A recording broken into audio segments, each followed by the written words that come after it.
वृद्धाश्रम के गेट से सटी एक पक्की सड़क है। वहाँ पर भीड़ भाड़ बहुत ज़्यादा नहीं है।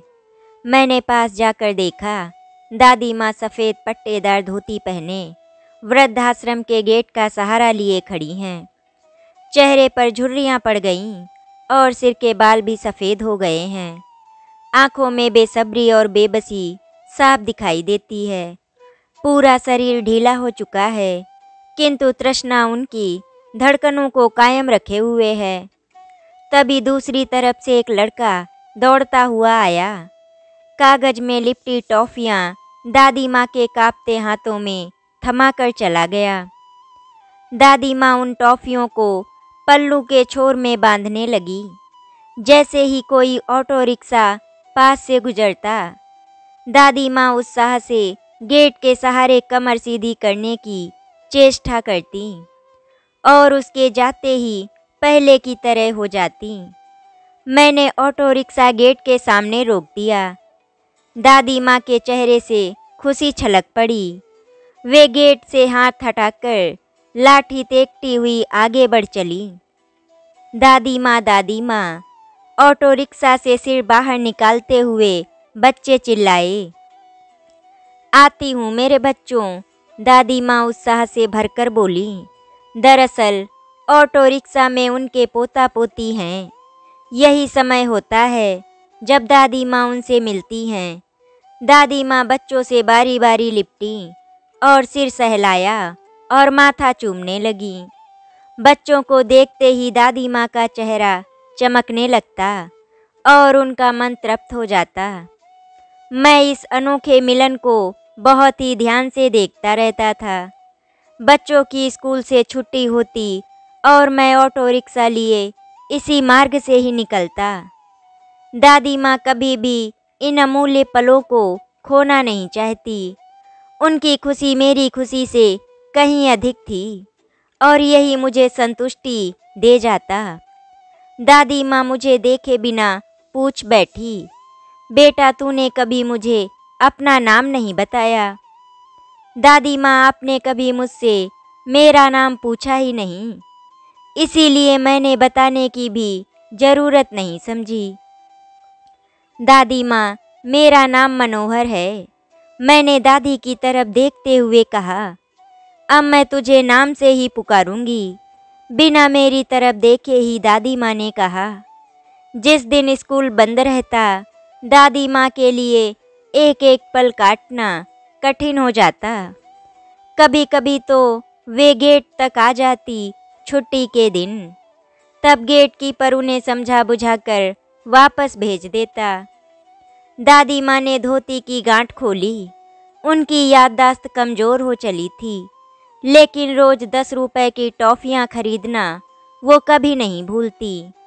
जब वे गेट के पास होती तो पास की दुकान वाला टॉफ़ियाँ एक लड़के से भेज देता और तब तक मुझे वहाँ रुकना पड़ता।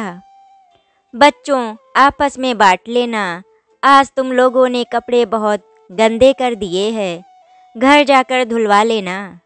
दादी माँ के पोपले मुंह से आवाज़ निकली और तरलता से मेरी आंखें भीग गईं। मैं मुस्कुराकर बोला, अब चलूँ दादी माँ, बच्चों को घर छोड़ना है। हाँ बेटा ज़रूर, शायद पिछले जन्म में कोई बहुत ही नेक काम किया होगा मैंने, तभी तो तू इतना ध्यान रखता है मेरा। कहते हुए दादी माँ ने मेरे सिर पर स्नेह से हाथ फेर दिया। कौन सा पिछला जन्म दादी माँ, सब कुछ तो यही है। मैं मुस्कुराया। दादी माँ की आंखों में घुमड़ते आंसू कोरों तक आ गए। उन्होंने पल्लू से आंखें पोंछ डाली।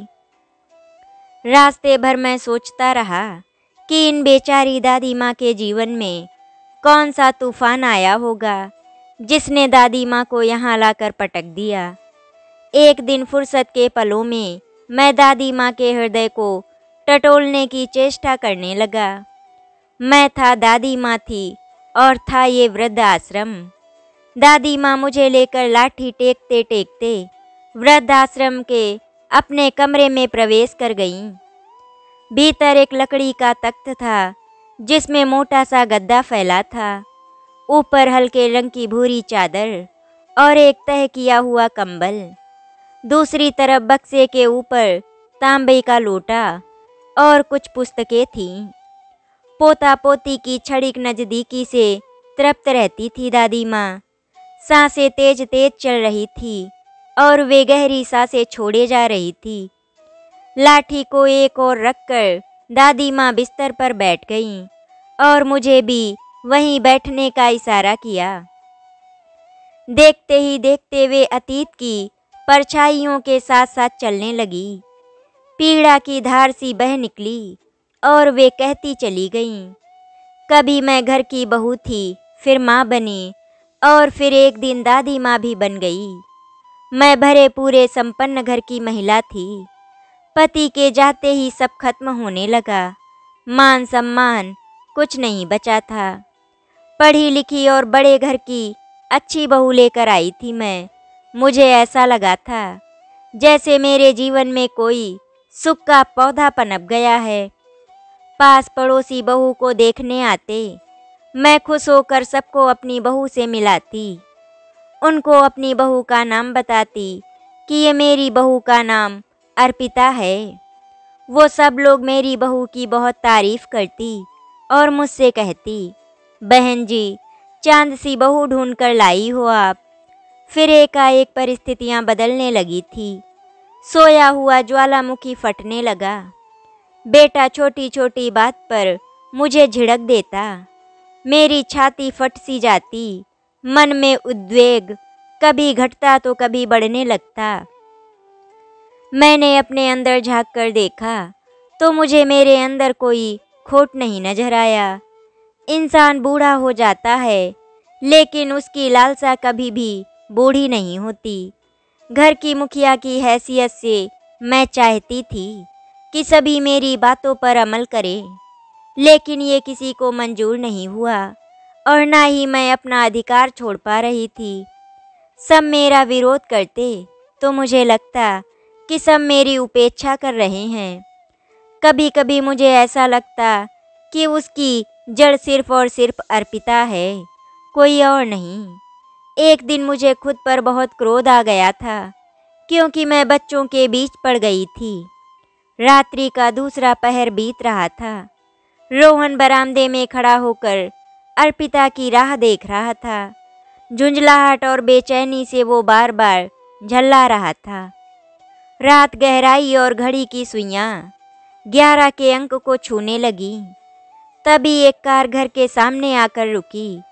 अर्पिता जब उस कार से बाहर निकली, तब जाके मेरी सांस में सांस आई। और ओह, कितनी देर कर दी अर्पिता, मुझे तो टेंशन हो गई थी। रोहन ने सिर झटकते हुए बोला था। अर्पिता देर से आने का कारण बता रही थी, जिसे मैं बिल्कुल भी समझ नहीं पाई थी। वो सब तो ठीक है अर्पिता, लेकिन एक फ़ोन कर देती। तुम्हारा फ़ोन स्विच ऑफ आ रहा था, रोहन फीके स्वर में बोला था। इतने लोगों के बीच कैसे फ़ोन करती, अब आ गई हूँ ना, कहकर अर्पिता भीतर अपने कमरे में जाने लगी।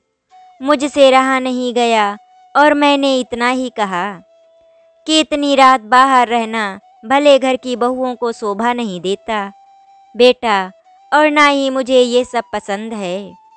मेरे इतना बोलते ही देखते घर में तूफान खड़ा हो गया। अर्पिता रूठकर अपने कमरे में चली गई। रोहन भी उस बात पर बड़बड़ाता रहा और दोनों ने कुछ नहीं खाया। मुझे बहुत दुख हुआ था कि मुझे इस तरह अर्पिता को नहीं डांटना चाहिए था। उस पर गुस्सा करने की बजाय उसे प्यार से समझाना चाहिए था, लेकिन बहू घर की इज्जत होती है, उसे इस तरह सड़क पर नहीं आने देना चाहती थी। एक मुट्ठी भर उपलब्धि के लिए अपने दायित्वों को भूलना क्या ठीक है? नारी को अपनी सुरक्षा और सम्मान के लिए हमेशा ही जूझना पड़ा है। रोहन मेरे व्यवहार से कई दिनों तक उखड़ा उखड़ा सा रहा, लेकिन मैंने भी बेटे की परवाह नहीं की। रोहन हर बात पर अर्पिता का पक्ष लेता। माँ थी मैं उसकी, क्या कोई माँ अपने बच्चों का बुरा चाहेगी? कई बार मुझे लगता कि बेटा मेरे हाथ से निकला जा रहा है। मैं रोहन को खोना नहीं चाहती थी, ये मेरी कमजोरी थी। मैं रोहन को समझने की कोशिश करती तो वो बहुत ही अजीब से तर्क देने लग जाता। वो नहीं चाहता कि अर्पिता घर में चौका चूल्हा करे। घर के लिए बाई रखना चाहता था वो, जो मुझे बिल्कुल भी पसंद नहीं था। मुझे साफ सफाई बहुत पसंद थी, जबकि सभी अस्त व्यस्त रहने के आदी थे। मैं मूर्ख ही थी कि बच्चों के आगे जो जी में आता वो बोल देती थी। कभी धैर्य से मैंने नहीं सोचा कि सामंजस्य किसे कहते हैं। अर्पिता भी कई दिनों तक गुमसुम रही। बहू बेटा मेरे विरोध में खड़े दिखाई देने लगे थे। एक दिन अर्पिता खाना रखकर मेरे सामने बैठ गई। खाना उठाते ही मेरे मुंह से ना चाहकर भी अनायास ही छूट गया। बहू तुम्हारे मायके वालों ने कुछ सिखाया ही नहीं है क्या तुम्हें? इस खाने को देखकर मेरी भूख ही मर जाती है। अर्पिता का मुंह उतर गया, लेकिन वो कुछ नहीं बोली। आज सोचती हूँ कि मैंने क्यों हर बार बहू का दिल दुखाया, क्यों मेरे मुंह से ऐसे कड़वे बोल निकल जाते थे। अब आज मैं उसका ही दंड भुगत रही हूँ। आज पश्चाताप में जल रही हूँ। बहुत पीड़ा होती है बेटा। दादी माँ रोआसी सी हो गई। जो हुआ सो हुआ दादी माँ, इंसान है सभी, कुछ गलतियाँ हो जाती हैं जीवन में। मैंने अपना नज़रिया पेश किया। दादी आगे कहने लगी, रोहन को भी न जाने क्या हुआ कि वो मुझसे दूर दूर होता रहा। न जाने मुझसे क्या चूक हो रही थी, वो मैं तब नहीं समझ सकी थी। एक स्त्री होने की वेदना, उस पर वैधव्य बहुत ही विकट परिस्थिति थी मेरे लिए। लगता था कि मैं दुनिया में अकेली हूँ और सभी से बहुत दूर हो चुकी हूँ।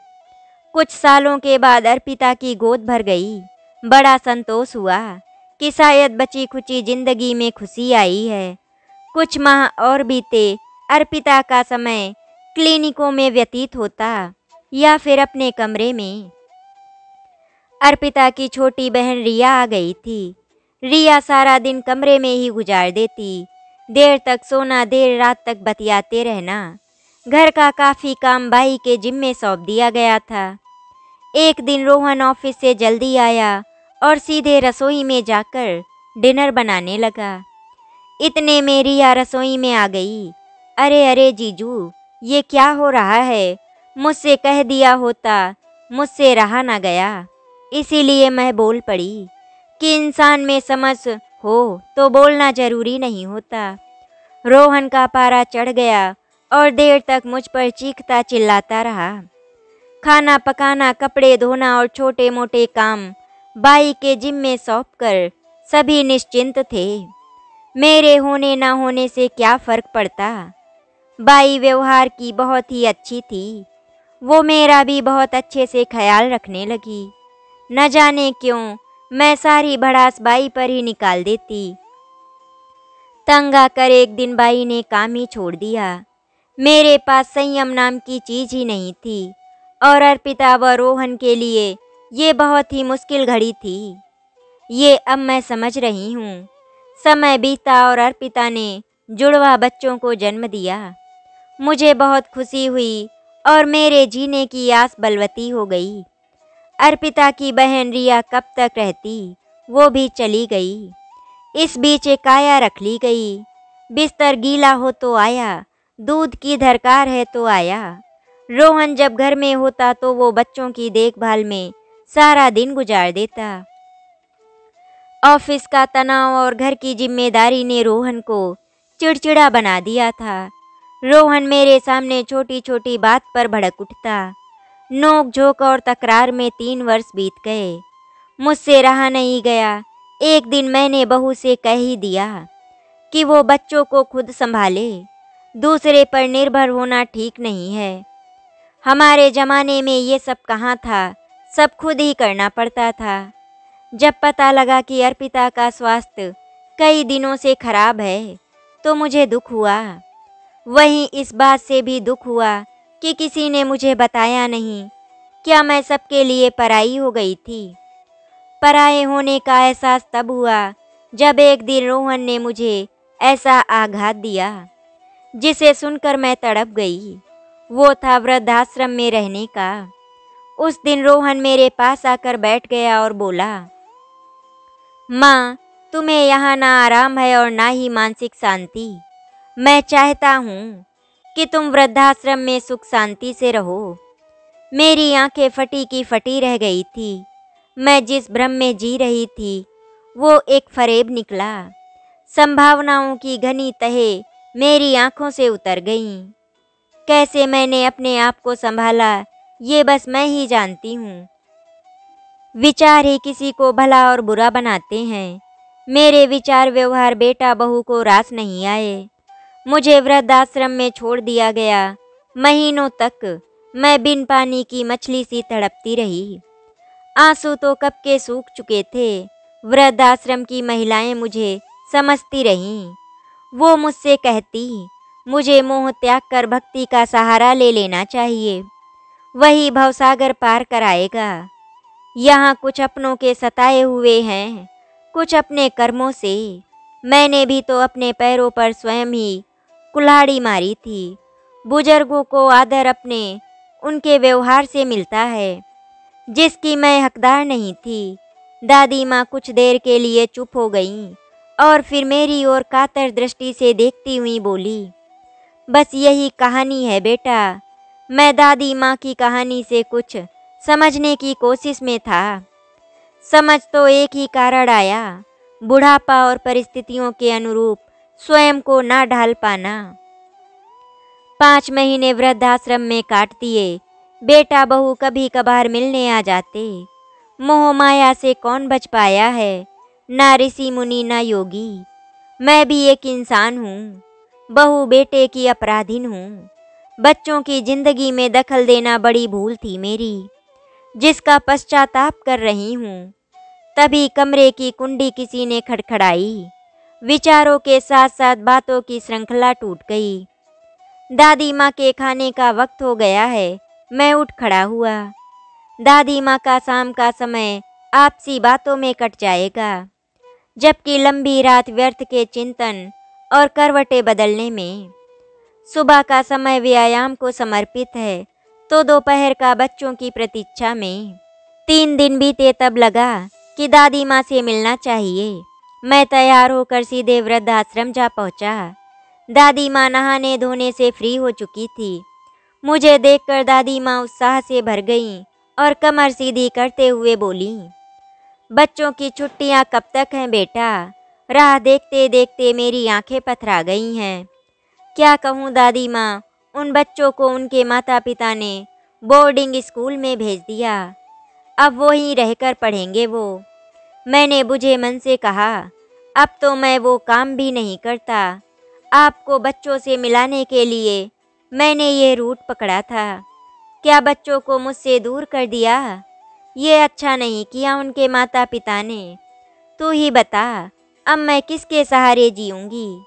इससे तो अच्छा है कि जीवन को त्याग दूं। दादी माँ फूट फूट कर रो पड़ी। दादी माँ, मन छोटा मत करो। छुट्टी के दिन बोर्डिंग स्कूल से लाने की जिम्मेदारी मैंने ले ली है। मैं बच्चों से मिलवा दिया करूँगा। मैं दिलासा देता रहा जब तक दादी माँ शांत नहीं हुई। तूने बहुत उपकार किए हैं मुझ पर बेटा।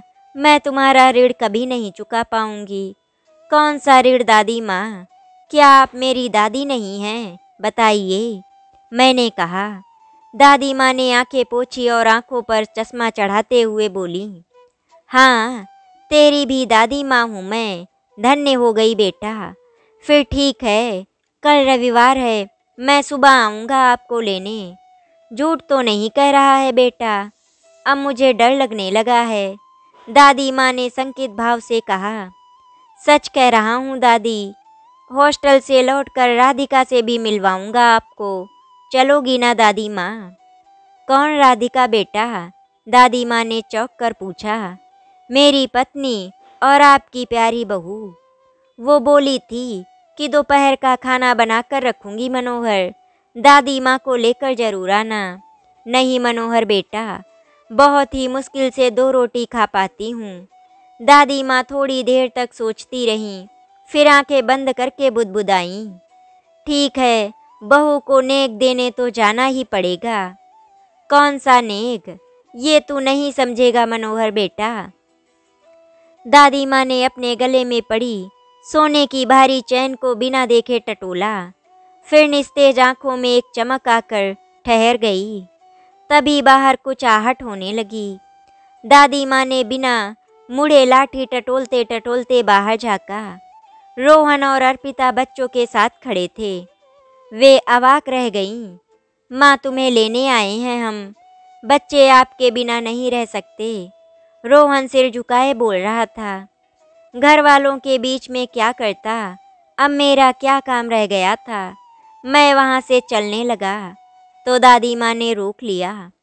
तू कहाँ जा रहा है मनोहर बेटा, और मुझे रोहन से मिलवाया। उसने मुझे धन्यवाद कहा और माँ से फिर चलने को कहा। दादी माँ को अपने कानों पर विश्वास नहीं हो रहा था। आतुर होकर पूछ बैठी, ये सच बोल रहा है ना अर्पिता? जी माँ जी, रोहन सच कह रहे हैं।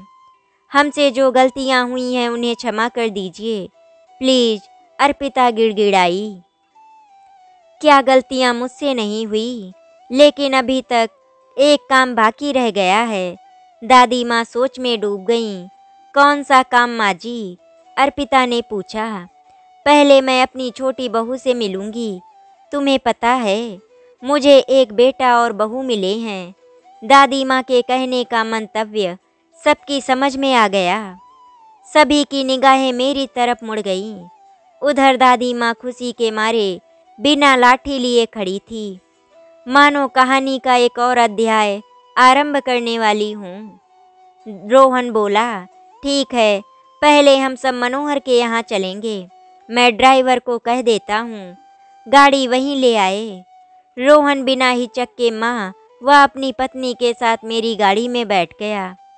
हम सब घर पर पहुँचे और मैंने अपने गेट की घंटी बजाई।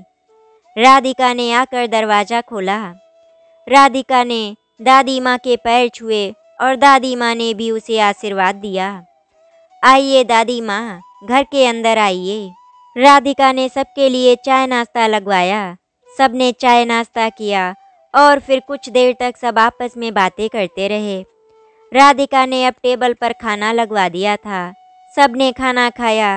राधिका ने बहुत ही स्वादिष्ट खाना बनाया था। खाना खाकर दादी माँ बहुत ही खुश हो गईं और उन्होंने अपने गले की चैन निकालकर राधिका के गले में पहना दी। मनोहर आज बहुत खुश था क्योंकि दादी माँ को वो अपने घर ले आया था। दादी माँ ने मनोहर और राधिका से कहा, बेटा, अब हम लोग चलते हैं। तुम्हारे साथ बिताया हुआ समय बहुत अच्छे से कट गया। अब मैं अपने बच्चों के पास वापस जाना चाहती हूँ और तुम लोग भी हमेशा खुश रहो। चलते चलते दादी माँ ने मनोहर से कहा, बेटा मनोहर, मैंने तुम्हें अपना छोटा बेटा माना है और तुम मुझे भूल मत जाना। मुझसे मिलने आते रहना। राधिका और मनोहर दोनों ने कहा, दादी माँ, कैसी बातें करती हो आप? आपको भला हम दोनों कैसे भूल सकते हैं?